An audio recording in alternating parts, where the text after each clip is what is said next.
connect, serve, and grow is what you can expect at the House of Reconciliation.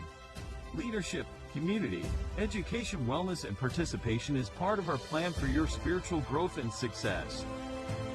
Family and faith is a core value for the House of Reconciliation, working to help people find their purpose. Want to make an impact in the kingdom? Ready to tap into your future? Meet us at the House Sundays with Pastor Reginald Campbell. www.houseofreconciliation.org.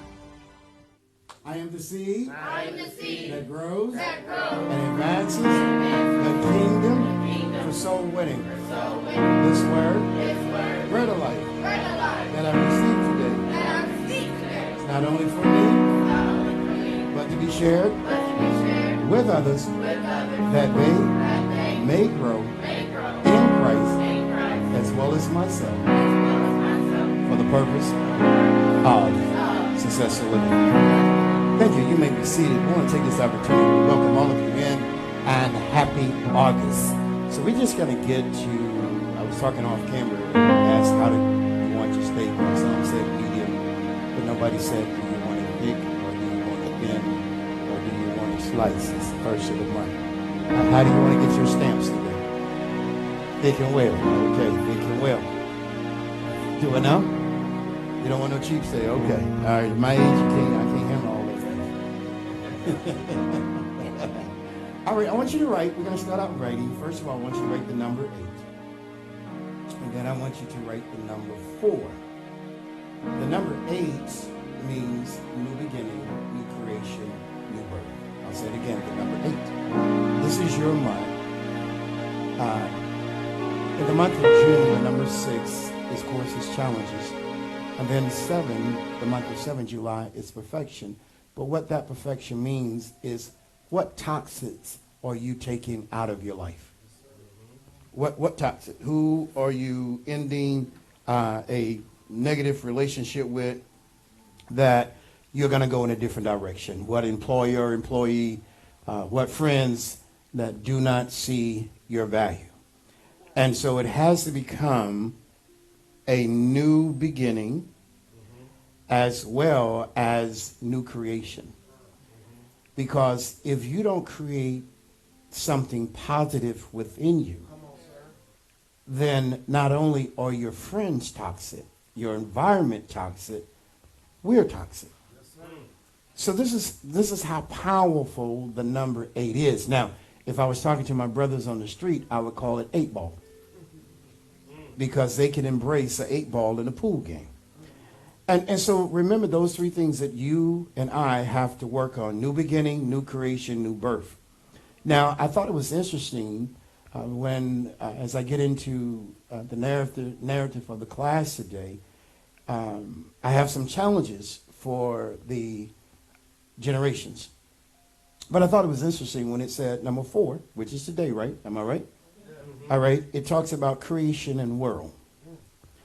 So when we look at this, we're going to do It's Your Turn Now, Part 2. And I'm going to give you the who, the what, the when, the why, and the now. So when we look at this, I have to set it up because it's biblical. Galatians 5:1, it talks about stand fast in the liberty wherewith Christ has set you free. But here's what I want to deal with. When you see that something is not going to measure up with the principles and the standards that God has put in you, it's time to move. Yes, sir. Ask me, why is that so significant? Why is that significant? Because you stay around till you get beat up. You get beat up and run off. Now it's personal.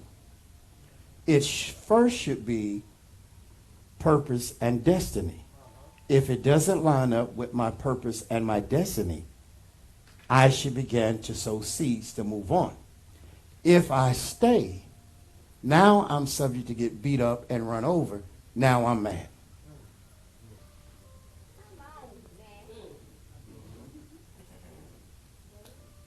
Do we need to say that again? Oh, y'all got it. Okay. See, things should line up with you because you're a citizen of earth and heaven. So things should line up with your purpose and your destiny. And when your potential and your substance meet your purpose, you wind up in destiny. Because you have gifts that my generations and the generations behind me don't have the privilege to have. You all are the smartest generations that's there. But can I tell you something that's going to sting a little bit? You're the poorest generations that's there. And I'm going to tell you why. So when you find something that does not line up with your purpose and your destiny, you need to start packing your bags. Because then it gets personal. And now you're in your feelings and emotions, and it gets toxic. This is the whole scheme of stand fast in the liberty. You see what I'm saying? You don't let people grow up on you. To the young ladies, you don't let boys grow up to be men on you. If they are not in that class, then they're not in your class. You can't carry them. You see, and men, and I am a man, and I'm an alpha male, we have to train men. Because there's a lazy side to men. Just about every song, not all, just about every song I hear is always talking about, I can't raise a man. And I'm like, what the going on? Yeah, I should have left you at your mama's house. What? What? I can't even listen. Oh, I forgot I'm in church. I'm sorry, y'all. I'm sorry. Because I try to see what's going on. It's too late. I'm saying, stand fast in the liberty wherewith Christ. See, once you come to Christ and you have the new birth, you don't understand your rights.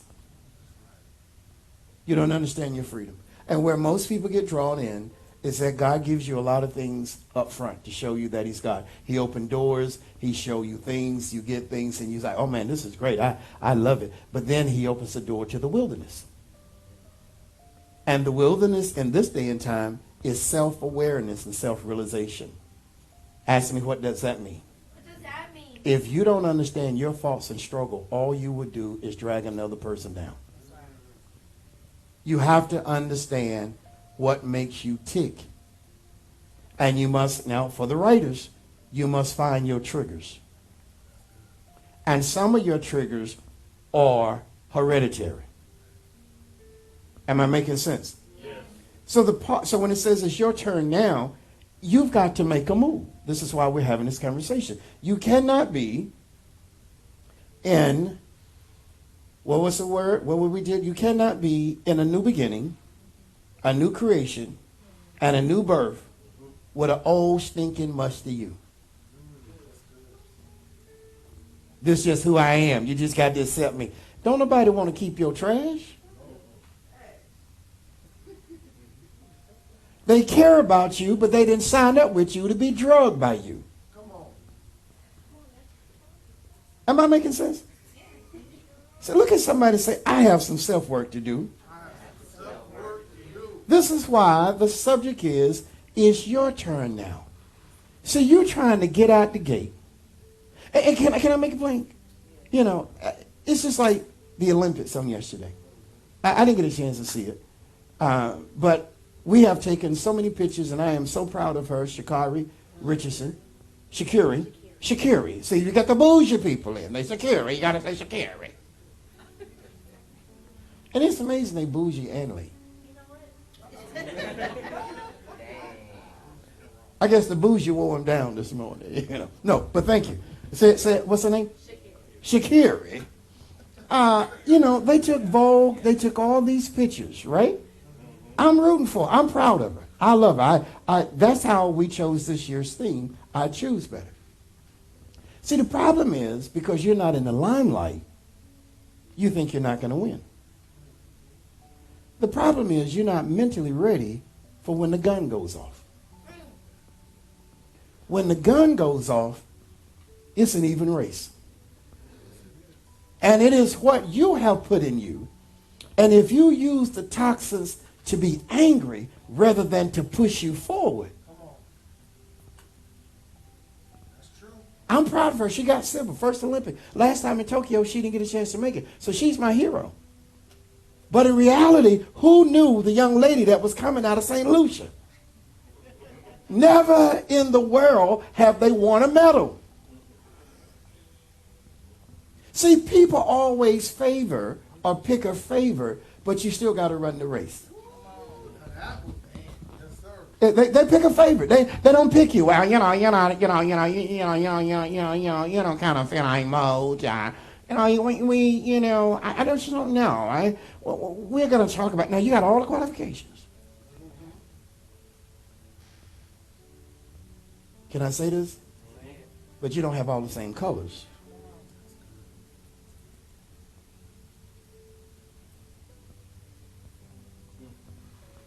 People that don't grow up with you don't understand you. And you're trying to enter into an environment because of your intellect intelligence. And other people are trying to challenge you because of what the media has said about you. Can I help somebody that's trying to do business? When you go into the room, you have to own the room. You don't own it with your attitude. You own it with your knowledge. When you open your mouth, you got to be, y'all don't know nothing about this, E.F. Hutton. Anybody in here old enough to know about E.F. Hutton? See, look at old people. See them old people, they talking about, yeah, we know about E.F. Hutton. E.F. Hutton was like, when E.F. Hutton talks, everybody listen.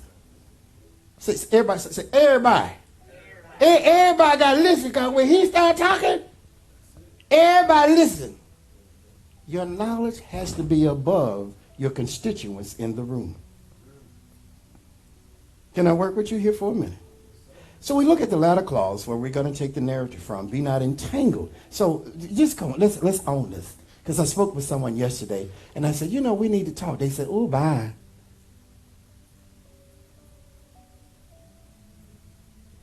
Say this with me. Hiding and never dealing means the trash still stinks. Just because you went in the other room doesn't mean the trash can's not going to start stinking again. You can hide from it, but at some point you got to deal with it.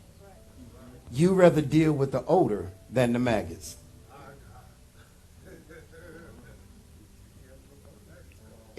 I mean, come on. So here's what it says. Be not entangled again with the yoke of bondage. This is why. So I'm going to ask you this question. And I want you just to think for a moment. What's your next? What's your next? It's your turn now. But what's your move? Are you going to move out of your emotions? You're going to move out of pain? You're going to have a knee-jerk reaction? What's your next? Do you know the first thing coming to us? Who knows the first thing coming? Rejection. It's how you deal with rejection that sets up the next move. That's the first thing all of us are going to get, is rejection. It's going to attack. That's what your enemy does. It attacks your emotions and feelings and your instability in certain areas of your life. That's the first thing it's going to hit. So if you're personally on a 9, the enemy is going to punch you to go on to 15. How you respond determine your steps. Am I making sense? And I want to help the younger generation to understand, because they think church is for old people, and this is to the Gen X and the Zennials and the Millennials, the Gen Y and the Gen Next. Here's what stabilizes the older people. Don't lose your place in God for refusing to be subjective. You have the things your parents couldn't have, but you don't have the experience and wisdom that your parents have. You can adapt to technology way quicker than we can. But it still takes experience and wisdom to function in this society. This is why we have a high rate now, higher than ever, of predatorial, of people preying on young kids. They know they can tap into technology, and kids can get into things that they're not mature enough to handle. Well, what are you saying? Let me say it old school. You can be 15 and have the body of a 22-year-old, but have the mind of a 5-year-old. Male and female. You can be a male and 11 years old and be a father. You can't even get a job. I teach you don't make babies until you can support what you made. And first of all, you got to support yourself. And I tell women, y'all sit up here and let these lazy men lay up on you. You know he wasn't working when you met him. So why are you going to have a $325,000 from birth to 18, not including hospital, no college, and you've been fussing and cussing the whole time? It was you who laid down with something sorry. Don't be bringing that baby with all them booger snots and them 3 Pampers over my house, and I've got to burn up my check because, you know, I can't get Social Security. That's how old I am. You see, to my mama, daddy, oh no. Y'all don't love Ray Ray? I sure do. Because back then, old folk could at least give you $1. $1 won't get you nowhere now. And 100 won't. But if it ain't, I need mine back. I can put it with some friends. I got some change in my pocket, you know. No, I'm just messing with you. But here's the thing. Don't lose your place in God because you're not subjective to his will. See, most people come to God and they get happy and it's all good. But then when God starts shifting you from the honeymoon to the wilderness to build the relationship, we quit. Here's the thing. This is for the writers. Trusting prayer and process makes a difference. You spend no time praying. Now, praying is not demanding. You can't be demanding because you got a problem. That's a situation. Prayer has to be communion, relationship, and fellowship. Prayer is not desperation. Oh, God, save mama. If God looked up your record like the credit people, he'd be like, you ain't talked to me since May of 1975. Now you just pressing my button. Am I making sense? See, and here's the kicker. This is a little bit of weighted knowledge. Romans 10 and 17. It talks about faith comes by hearing. If you avoid the word, you can't hear what your spirit needs to hear eternally.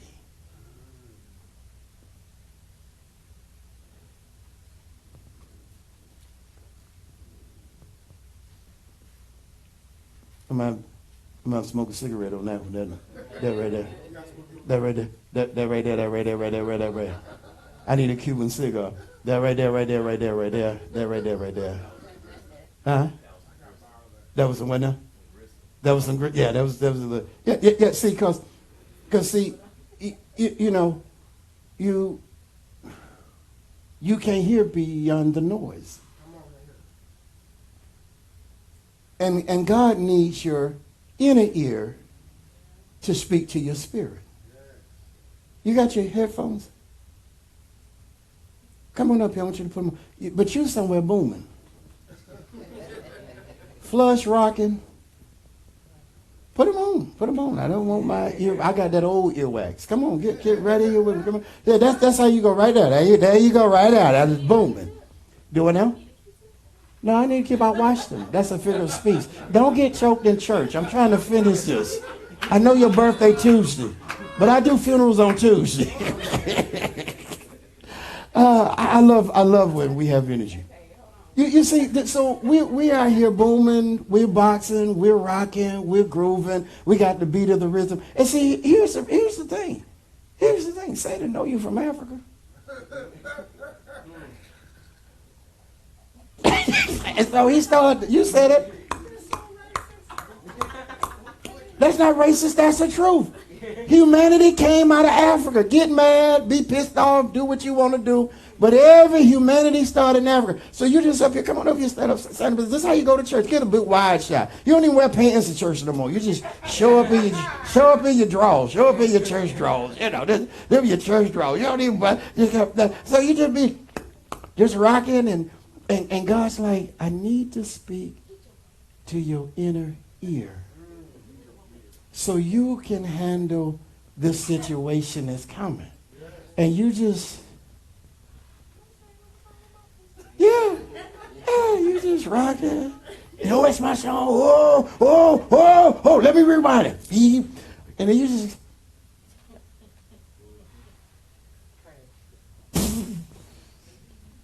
thank you. For youth, you look good. If I don't want that, they'd said something. But because you have no faith. And faith comes by hearing. And I think the text says, what is it? Hearing the what? Word. Oh, I don't need God. I got this. You didn't know? Oh. Come on. You better ask somebody. Y'all thinking it's another side of the pastor? No, I love these classes. Faith comes by hearing. The hearing of God is like shoes. It covers you. But where there's no faith, come on, Pastor. Where there's no faith, there's no light. And so the enemy, people got the earbuds in, and they got all this technology in their ear. And God's trying to send a message to your spirit. Can you imagine an angel going back to heaven? Look, dog, look, I talked to him, man. Look, player, look here, I flew all the way down here. It was raining. Okay. I got shot at by Lucifer 5 times. Bruh. Just to talk to Leroy. And when I saw him, he done smoked and ate 2 gummies. And he was somewhere talking about,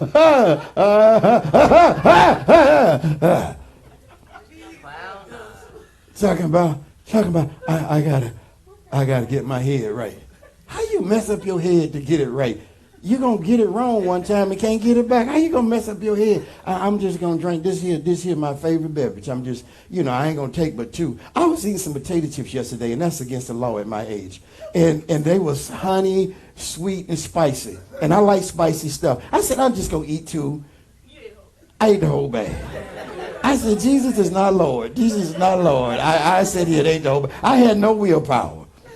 So can you imagine God trying to speak to your spirit? And you say, now, what they say?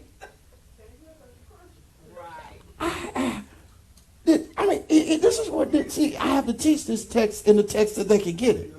So faith comes by hearing. Where are your ears? And when was the last time you cleaned them out? When was the last time you cleaned out your inner ear? Somebody say, how do I clean out my inner ear? It starts with forgiveness, but it starts with reality. You can't ask for forgiveness until you walk through reality.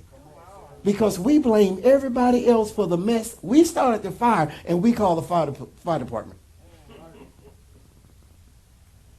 We started the fire. And then tomorrow, where Jesus? Get the hose, Jesus. Get the hose. And then that one of y'all talking about, he ain't here yet. How come? Faith comes by. Yeah. So now, see, here's the thing.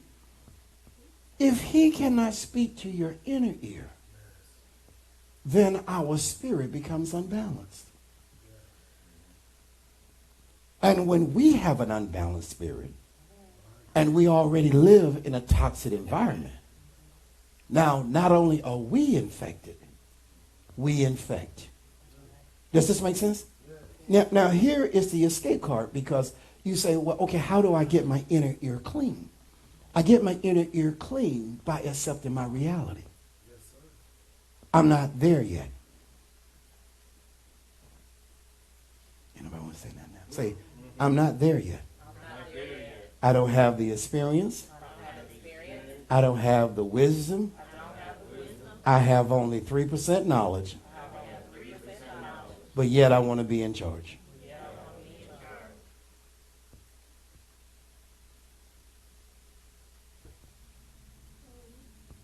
And so what happens is, so it starts with reality, forgiveness,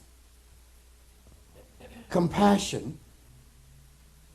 And so when you get there, God sends grace and mercy and forgiveness. Most people cannot ask for forgiveness because they don't think they're wrong. True. Come on. Many relationships can be restored, but nobody wants to humble themselves. Nobody wants to say, I'm sorry. Yes, they see, look, they young. You know what I'm talking about.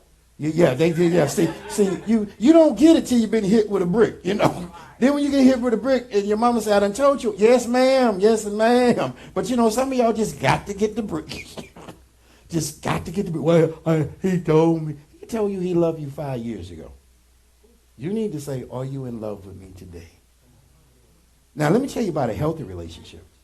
Don't nobody try this. Don't try this. What do I need to do better to make this relationship work? Don't nobody say nothing. Everybody be quiet. Because don't nobody want to ask that question. What do I need to do to strengthen the bond of this relationship? So God looks at you and I and say, I have a bond with you, but you keep ignoring the relationship. And this is what brings the scars. And here's what I want you to know, and I'm going to close on this one. God sees beyond your scars. He covers you in grace, mercy, compassion, forgiveness. And here's the last one, understanding. This is impossible without self-awareness. I think there's a text in the Bible. We read it this morning during communion. Let a man examine himself. See, if you're so quick to get hot, you got a lot of toxins. If you're so quick to defend, we full of toxins. We have to have the Spirit of God to draw us back in to get the favor of God. You want me to explain that a little bit? Yeah, break that up. Because I can be wrong, but because of his favor, he covers me. See, many people walk out of church because he or she has been told by the self-righteous club in the church that they're not saved and you don't look like a saint and we didn't hear you speak in tongues. You're not Jesus. The next somebody try to question your salvation, say, you Jesus? Y'all didn't hear that, did you? You Jesus? You know, did you die? Did you die? You heard it. Did you die on the cross for me? Then quit trying to question my process and focus on your own.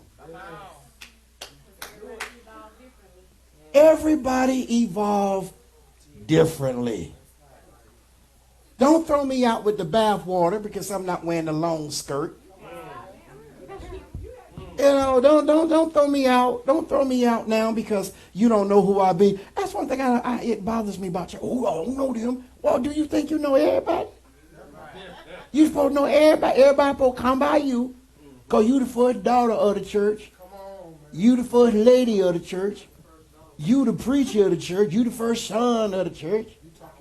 So now everybody got to come by you and tell you who they be. We don't even know who you is. Cletus? I didn't know salvation was based on you.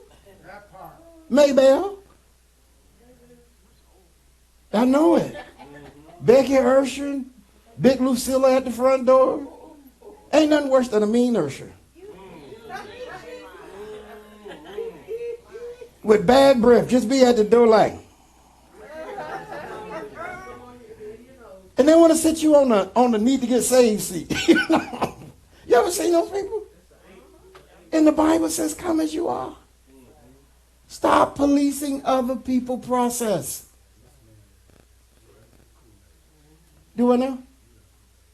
Yeah, because this was going to be my text today. No, I had it. It's right here. Come on. Come on up here. You don't want me? What's wrong? You didn't do your hair? I mean, come on up here. I don't worry about them seeing you over there hollering. They know your voice. You be saying, ah! What does that say right there? Don't drink the Kool-Aid. What did you just say? You in the Kool-Aid. You in the Kool-Aid? Don't drink the Kool-Aid. See, yeah, now you know he young. He talking about what's Kool-Aid. What? 3 cups of sugar. 4 cups of sugar. 2 packs of Kool-Aid.